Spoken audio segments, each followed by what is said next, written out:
Hello, Tuesday. A start in Europe. Financial Times article, Merkel has decided to pay up for the euro, and that seems to be the quick heading that sums up an awful lot of what's going on over here in Europe. And that's just about what's happened. The question has always been some bugger's got to pay. It's either Germany or Germany authorises the ECB to pay. And basically, Germany has authorised the ECB in extremis to pay, but in between, it will do the paying. I'll just leave it there because because we come to the election, I think, in the next one. Wolfgang Munchau, who's been very pessimistic about the euro in the Financial Times for years, what not to worry about in the euro crisis, and it's quite a helpful little article because he goes to say what not to worry about, and when you've got what not to worry about, obviously it makes what to worry about easier. When things get complex, things get muddled. There is still a lot to worry about in the Eurozone crisis, but it's just as important to understand what not to worry about. So here's my brief, imperfect attempt to bring a little simplicity and a little clarity to the ongoing Eurozone crisis. My list of things not to worry about contain 5 items. The first is France. The Economist last week appeared to pass the honorary title of Sick Man of Europe to France. I think this is wrong. Now, I'm split 50-50. In a way, I agree that France is nowhere near the edge compared to places like Spain and Italy. But it is so pivotal that if it looks like it's a core country, then it really strengthens everything. But if it edges towards being a pig country, that changes everything as well. It even changes how France will vote. Basically, will it vote that Germany should pay for everything, that ECB should pay for everything? Or would it be more reasonable in its demands for what should happen? But if it looks like it itself is going into trouble, it will band up with Spain and Italy and the rest of the pigs and basically vote that Germany will pay or make sure the integration is enough, that just their votes is enough that they can get their hands into Germany and Holland and Finland's pockets and pull the money out and vote Germany's money to them. It's important because that will be a very cantankerous union. But it'll still be a cantankerous union if France goes Germany's side, but there'd be more solidity in the balance. It wouldn't just be a den of thieves. Right, that was France. Competitiveness is the second thing he says not to worry about. And I'm not so terrifically sure. A lot of people have been saying how more competitive comparatively Greece is. Now it's been squeezed to pieces. Wages have gone down, and in Spain wages have gone down. Imports to these countries have gone down, obviously, because their economies have been crushed. Places like Spain, exports have actually gone up. So you think with their wages going down and their exports going up, this should lead to something. But quite frankly, the export sector of Spain is so small, it is irrelevant. So it, in a way, is irrelevant what level that the wages of these pig countries' wages have been squeezed down to, because it really matters not, because they're not competitive with Germany anyway, because they don't have the German industry. And it's naive to think, well, then the capitalists will invest in these pig countries and use this cheap labour. They won't, because the whole mentality and infrastructure isn't there like it is in Germany. They would pay a little bit extra to invest in Germany, which they do now and will continue to do. Basically, the pig countries do not have much to offer. And this is where France falls in between. It's a lot more civilized in its societal setup, and its infrastructure is good. Right, move on anyway. Third thing not to worry about is extremist political parties. There I'll just totally agree. Extremist political parties, no trouble for the moment. Fourth on the list is the German Constitutional Court, and again I'll just agree. The German Constitutional Court will always go with, they'll always nod, they'll always put a but afterwards, but basically the nod is what is the more important thing, and whatever happens they will always nod. And the politicians will sort the but out later. Finally, I'm not worried about the next tranche of money going to Greece. No, they have now decided that Greece is going to stay in the euro, and it's just as long as Greece aren't too naughty with its blackmail, because Greece knows this now, that Greece is going to stay in, and as long as the blackmail isn't too obvious, then Greece is just going to get the extra monies. They're talking about all sorts of different ways of sorting out Greece's future, but basically the private sector have already had the haircut on their Greek bonds. If push comes to shove, the official sector will take haircuts on the Greek bonds themselves, be they just putting them out to be paid in the future, whatever it might be. But they will do whatever they have to do now to keep Greece within the euro, because that is what Germany has decided. Basically, undecided on the cost. It might cost just about the same to keep them in as push them out, but so play safe and just pay the money to keep them in. Going back to the first thing, Germany has decided that they will pay for everything, but obviously behind that decision and ongoing from that decision, they'll still fight over every Deutschmark, non-Deutschmark euro that's going out from Germany, but they will pay.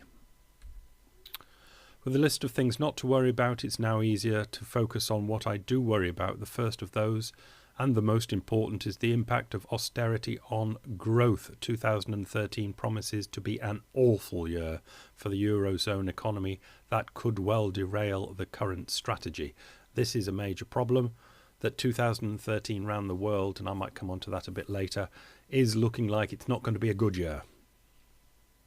The Eurozone did the expansionary thing in 2008 and 9 when everyone was doing stimulus. Everyone was happy with that. But now doing this austerity, no politician's really happy about doing austerity, but at least it gives them a focus, something to do.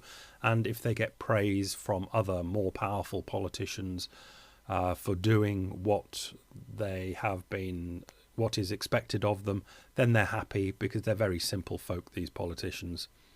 But if it's become so obvious that what they are doing is wrong and stupid and backward going, and then people start rolling back from it, and the praise stops coming in for doing what they're doing, it's going to be a terribly difficult thing, because politicians don't like doing these U-turn things when they've started on a project. And what could they do after austerity? Could they go straight back to stimulus again? If anybody could, a politician could, but it's going to be very hard to get them off this austerity thing when in 2013 things do get a lot worse. Finally, the banking union. I won't go into the technicalities of that. That is horrible. I'll just say what's quite obvious in the politicians' heads. They have been told that their banks, wherever they might be in Europe, are in shocking shape, and they don't know what to do with it because they don't understand banking. A banking union is proposed, and they go, banking union. Well, who's going to be in charge of that? The ECB, central bank. I've heard central banks can just print up money and take care of things. Good idea, banking union. So if there's anything wrong now, it just falls on the ECB, and they print up money and make everything better. Great, and they'll all vote for it. Unfortunately, it's not that easy, but I won't go into the technicalities, but you can imagine it just doesn't work out that easy. Over to the UK. Next article from the Financial Times. Zombie companies stalk the UK economy. This is quite interesting because it kind of answers a question that's the UK economy is very strange. That unemployment isn't going down as much as it should be. They've already done the double dip and they'll soon be in the triple dip recession. 1 in 10 British businesses are so-called zombies, like they were in Japan, being kept alive due to ultra-loose monetary policy. Basically what's happening is these companies are just about staying alive. They're using their cash flow to pay their debts, but they can't expand or do they can't do anything else except just survive. So that's what they're doing. They're surviving, and while they're surviving, they're not laying people off. They're just keeping their employees ticking over and doing things, and that's why they're called zombies. So what would normally happen, the interest rates would be raised, say even to 2%, 4%. They wouldn't be able to survive that. That would be Schumpeterian destruction. They would go by the wall. There would be more unemployment, but it would get these zombie companies off the streets. But basically, government and the banking system would prefer them on the street, even just working at tick over. But this kind of explains what's going on in the UK. It's kind of just dead without being obviously dead. And it's the low interest rates that just about keeping things alive. But obviously, low interest rates, zero interest rate policy forevermore, while these zombies are here without the desire for the Schumpeterian destruction of letting them go. Over to the States, just to link everything up for 2013, US companies are scaling back investment plans at the fastest pace since the recession, signalling more trouble for the economic recovery. This is the Wall Street Journal. Half of the nation's 40 biggest publicly traded corporate spenders have announced plans to curtail capital, and it goes capital spending. In the graphs here, we've got overall investment spending. You can see peaked up in 2011 when they thought surely everything's going to go right, but since mid-2011 it's all been coming down, and now it's gone negative. Spending on equipment and software going in a similar direction, and spending on structures, which would be real estate, etc., has gone negative as well.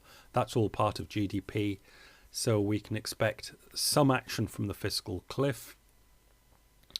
And this sort of action should take enough out of the US GDP to at least bring it closer to 1 than 2. And if there's a lot of action on the fiscal cliff, in other words, they raise taxes and stop a lot of spending, that'll bring it much closer to 0 than 1. And if they're really, really serious on the fiscal cliff, absolute recession is a ink it in. But with the US going that way, Europe obviously going that way, the UK going that way, Japan might be all right because they can do what the hell they like, but they can only do what they like within the parameters of selling things to people like the United States and Europe. And if they go sideways, China will have a problem with that, as will Japan, as will Germany, the exporters.